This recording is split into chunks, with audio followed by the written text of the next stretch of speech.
अस्सलामुअलैकुम। आज का लेक्चर हमारा होगा क्वाड्रेटिक इक्वेशन के बारे में। ये 10th क्लास की मैथ की बुक का फर्स्ट पार्ट है, यानी एक्सरसाइज 1.1 है। उसमें उसने पूछा हुआ है कि क्वाड्रेटिक इक्वेशन होती क्या है, उसको सोल्व कैसे करना है। तो पहले हम सीखेंगे क्वाड इक्वेशन होती क्या है।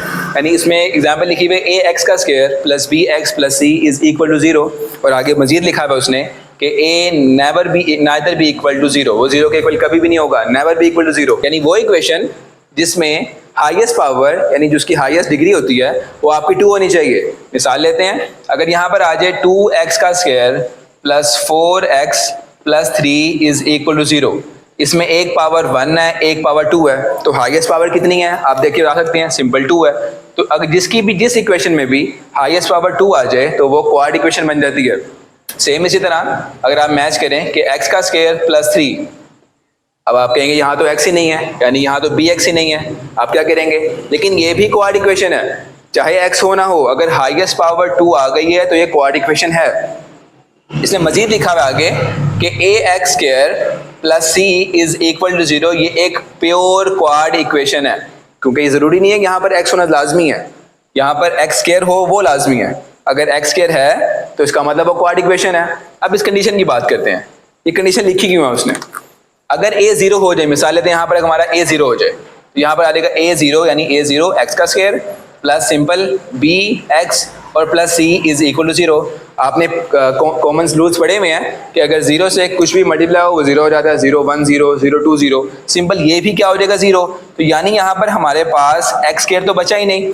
अगर x स्क्वायर नहीं बचेगा यानी हाईएस्ट डिग्री 2 नहीं बचेगी तो वो तो क्वाड इक्वेशन बनी नहीं। तो इसलिए कंडीशन लगी हुई थी कि उसने कहा a कभी भी 0 के इक्वल नहीं होगा, अगर a 0 हो गया तो वो क्वाड खत्म ही हो जाएगा पूरा का पूरा। तो ये हमने पढ़ा वो इक्वेशन जिसमें हाईएस्ट पावर यानी वेरिएबल की हाईएस्ट पावर 2 हो और बाकी सिंगल पावर आ सकती है और एक कांस्टेंट c हो, तो उसे हम कहते हैं क्वाड इक्वेशन। ये हमने प्रूफ कर ली, ये लीनियर इक्वेशन है और ये क्वाड इक्वेशन है, उसमें ये भी क्वाड है, जरूरी नहीं है x आए या ना आए। अगर आपका x स्क्वायर आ रहा है यानी y स्क्वायर कोई भी आ सकता है, इसमें x स्क्वायर है या y स्क्वायर है या कोई वेरिएबल एक और आ जाए, t का स्क्वायर आ जाए, कोई भी स्क्वायर आ जाए, हाईएस्ट डिग्री आपकी जो हाईएस्ट पावर है वो 2 आ गई है, तो इसका मतलब वो क्वाड इक्वेशन है। ये भी क्वाड इक्वेशन है और ये भी क्वाड इक्वेशन है।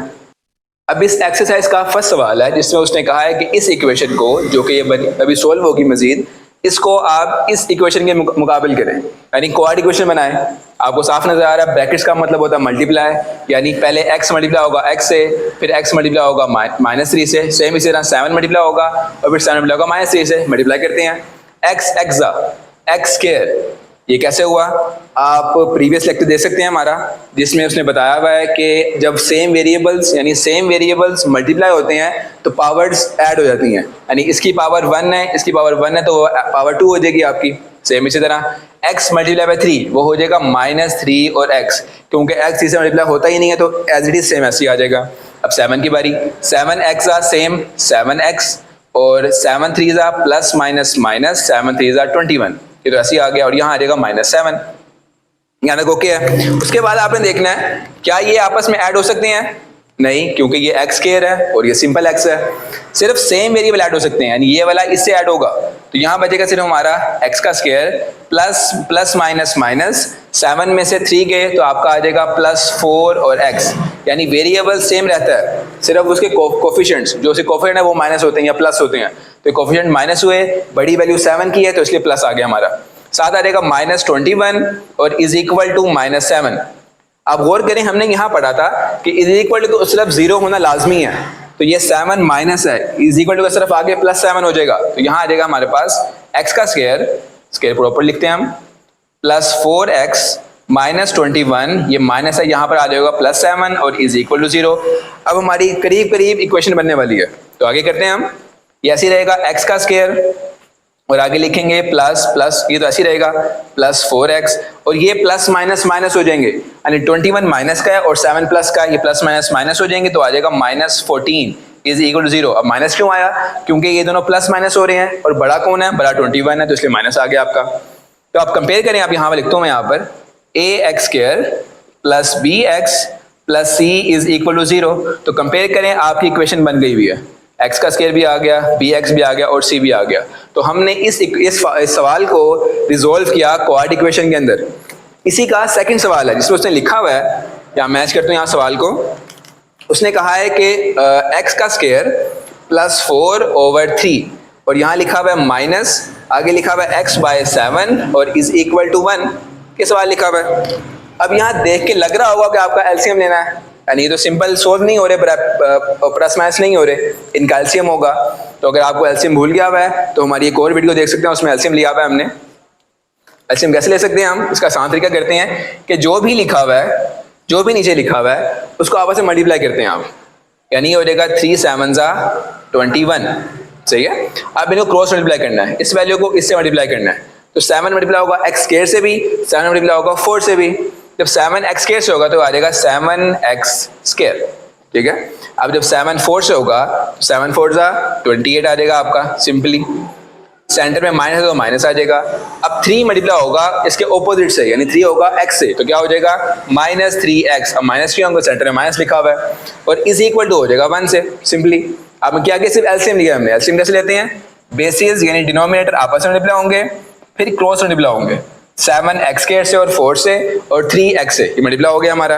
अब ये डिनोमिनेटर में है, ये इज इक्वल टू सिर्फ जाकर 1 से मल्टीप्लाई हो जाएगा, तो यहाँ बनेगा आपका 7x का स्क्वायर, फिर आ जाएगा आपका +28, फिर आ जाएगा -3x और लास्ट पे आ जाएगा 21 1 ये आ जाएगा 21।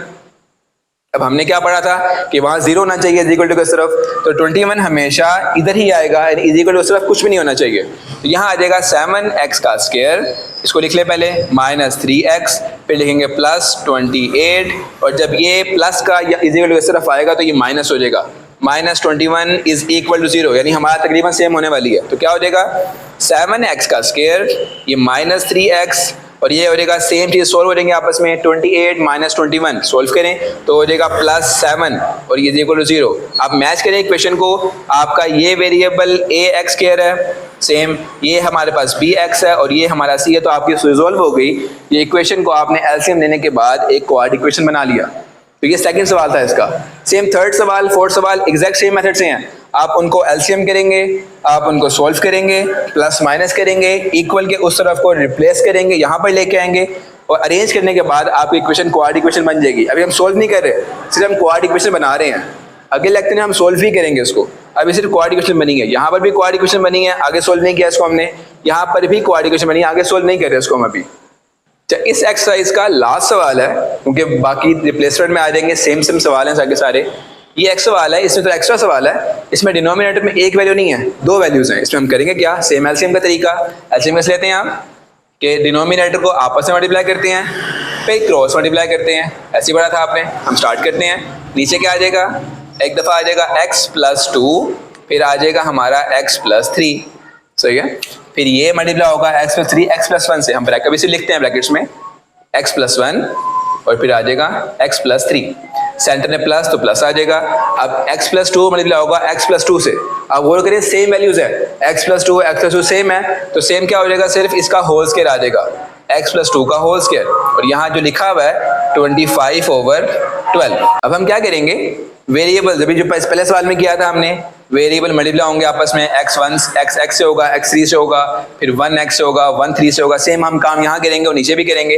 तो x ये हो जाएगा हमारे पास x स्क्वायर, x3 हमारे पास आ जाएगा 3x, फिर 1x हम करेंगे सेम 1x और 1 3 आ जाएगा हमारे पास 3।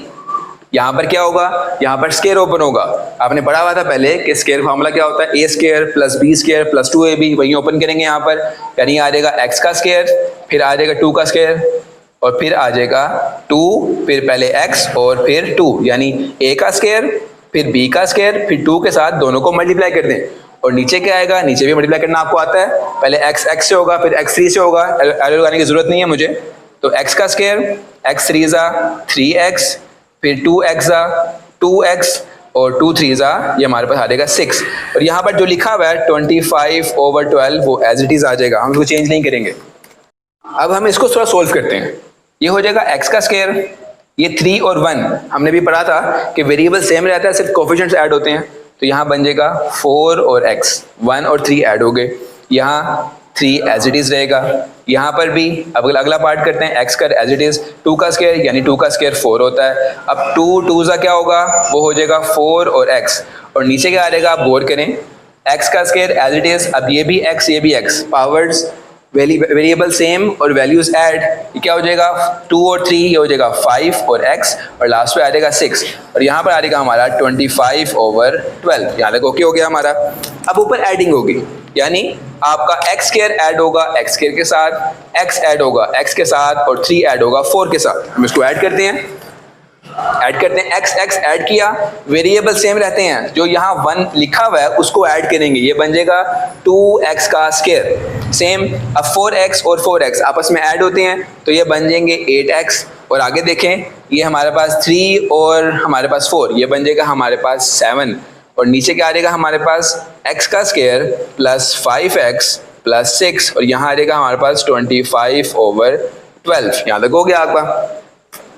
अब आपने क्या करना है, अब आपने मल्टीप्लाई करना है क्रॉस, यानी 12 मल्टीप्लाई होगा इससे और ये पूरा का पूरा मल्टीप्लाई होगा 25 से, यानी क्रॉस मल्टीप्लाई करना है। आपने एक स्टेट इक्वेशन बनानी है, फ्रैक्शंस में नहीं, स्टेट बनानी है। तो क्या होगा, 12 मल्टीप्लाई होगा इन सब से, हम ब्रैकेट्स में लिखते हैं, पहले 12 आएगा, फिर आएगा 2x का स्क्वायर प्लस 8x और प्लस 7, सेम इसी तरह यहाँ आ जाएगा 25, और ब्रैकेट्स में क्या आ जाएगा हमारे पास x का स्क्वायर प्लस 5x और प्लस 6, हमारा सिंपली ये आ जाएगा।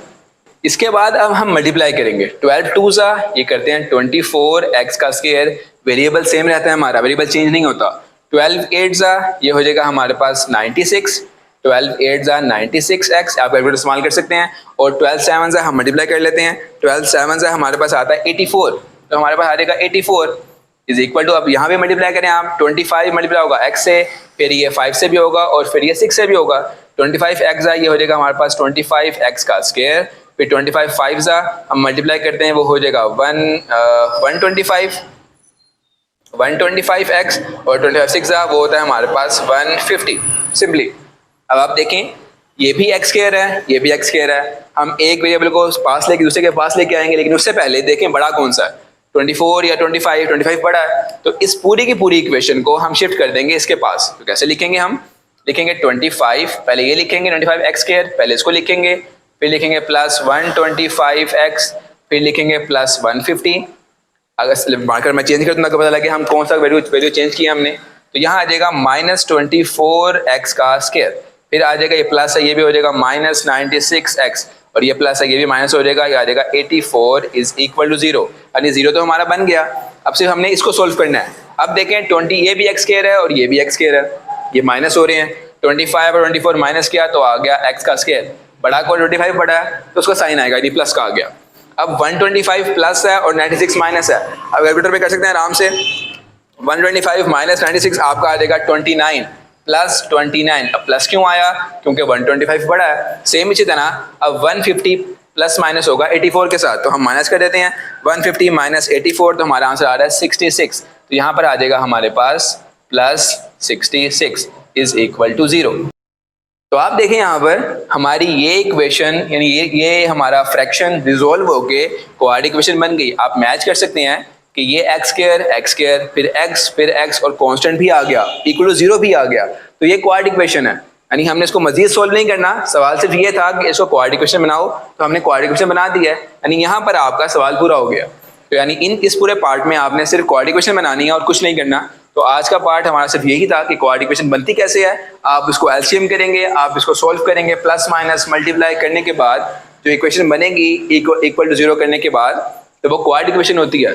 नेक्स्ट लेक्चर में हम स्टार्ट करेंगे कि क्वाड्रेटिक इक्वेशन सोल्व कैसे करते हैं। उसके 3 मेथड होंगे और डिस्कस करेंगे, फैक्टराइजेशन, कंप्लीटिंग स्क्वायर और एक क्वाड्रेटिक फार्मूला, एक फार्मूला से सोल्व होती है ये। तो आज का लेक्चर आपका पूरा हुआ। आज हमने सिर्फ क्वाड्रेटिक इक्वेशन बनाई है, बाद में हम सोल्व करेंगे। तो कल के लिए अल्लाह हाफिज़।